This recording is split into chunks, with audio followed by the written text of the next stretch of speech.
هوشش را از دست داد. اشتر عزیزان دل شعورش را از دست داد. اشتر با زبان حال میگفت خدایا دیگر این دنیای ظلمت و مصیبت و تاریکی را نمیخواهم. دنیا بدون محمد و رسول الله برای من تاریک است. دنیا ترک میخواهم. هر چه زودتر جان مرا قبض بفرما و مرا به محمد و رسول الله صلی الله علیه و سلم وصل بفرما.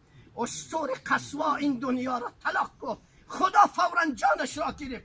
اون اشتر روز قیامت در صف محمد و رسول الله حشر میشد، نشر میشد. جوانی از غلام، نوجوانی از غلام. ریش سفیدان محترم، عیب و ننگ است که ما بی نماز باشیم. عیب و ننگ است که در خانه ما شراب باشد. عیب و ننگ است که در مغازه های ما شراب باشد. عیب و ننگ است که جوان ما بنگ و چرس و افیون مواد مخدر را استفاده می کند. ایمان بیارید که روز قیامت از اشتر پستر نباشه. اولاغی که حضرت رسول صلی الله علیه وسلم به اصطلاح من و شما دغلم باشد برای که بفهمید، خری که حضرت رسول بالایش سوار می شد و اون خر عرق میکرد، عرقش بر لباسهایش، عرقش عزیزان دل بر بدنش جاری میشد. وقتی که خر شنید که محمد رسول الله دنیای فانی را ودا گفته است، با ملاقات خدای رؤوف و مهربان رسپار شد. خر عزیزان دل عقلش، شعورش را، حسش را عزیزان دل از دست داد.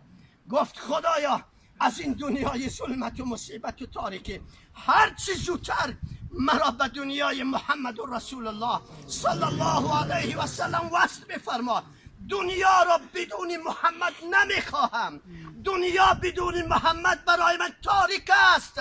بعد از محمد زندگی دیگر نمیخواهم. زندگی برای من تلخ و ناگوار است. زندگی مرا با محمد و رسول الله صلی الله علیه و سلم وصل بفرما. خر اولاغ عزیزان دل با امر الهی جان به جان آفرین تسلیم کرد.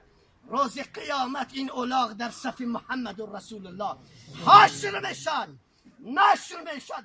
نگویید که مولوی نگفت، نگویید که مولوی ما را در دنیا خبر نکرد.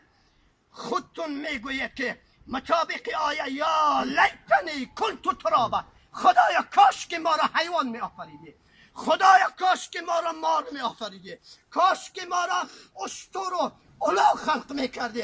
مثل این حیوانات خاک می شدیم و از بین می رفتیم و این شرمندگی را نمی دیدیم. از این لحاظ وقت است عزیزان دل، هنوز فرصت است، هنوز وقت توبه است، هنوز وقت نیایش است، هنوز وقت برگشت است، هنوز وقت است که ما به پای نماز بیاییم، ما به پای روزه بیاییم، ما به پای احترام پدر و مادر بیاییم، ما به پای بالاخره پیاده کردن احکام خدا طبق سنت سنیه حضرت رسول صلی الله علیه و سلم بیاییم. جوانان، نوجوانان حاضر هستید که نماز و روزه را در زندگیتان پیاده بکنید؟ حاضرم. دستا را بلند بکنید کسان حاضر است. جوانان و نوجوانان حاضر هستید که خدمت پدر و مادر را داشته باشید؟ حاضرم. جوانان و نوجوانان حاضر هستید که احکام خدا طبق سنت سنیه رسول الله صلی الله علیه و سلم در زندگیتان پیاده بکنید؟ الله اکبر.